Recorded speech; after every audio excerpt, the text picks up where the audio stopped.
Verset 15. Dans l'Antiquité, ceux qui excellaient à pratiquer le Tao étaient déliés et subtils, abstraits et pénétrants. Ils étaient tellement profonds qu'on ne pouvait les connaître. Comme on ne pouvait les connaître, je m'efforcerai de donner une idée de ce qu'ils étaient.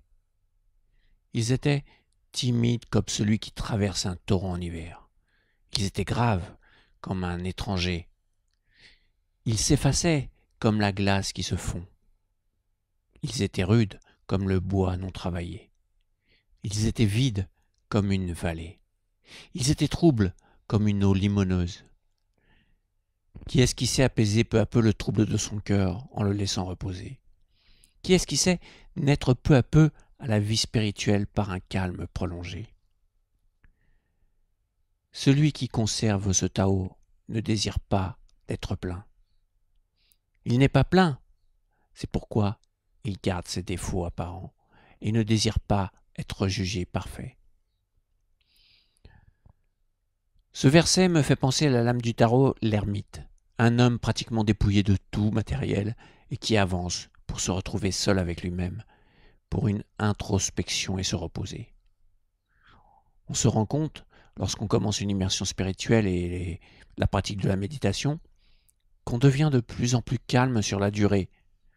Ce n'est pas le calme comparé à de la nervosité, c'est plutôt de la sérénité. Avoir moins peur de l'avenir est assez courant avec de la pratique. C'est-à-dire qu'au début, on est bien pendant 1 heure, ensuite 2 heures, etc., etc. Et finalement, on devient serein toute la journée, quoi qu'il arrive. C'est ce que dit Lao Tzu lorsqu'il parle de calme prolongé. Moi qui étais à l'origine quelqu'un d'anxieux, je peux témoigner de ces effets, mais il ne faut pas que la spiritualité soit le but pour devenir plus calme. On va dire que c'est des effets collatéraux. Le taoïste veut vivre le plus longtemps possible.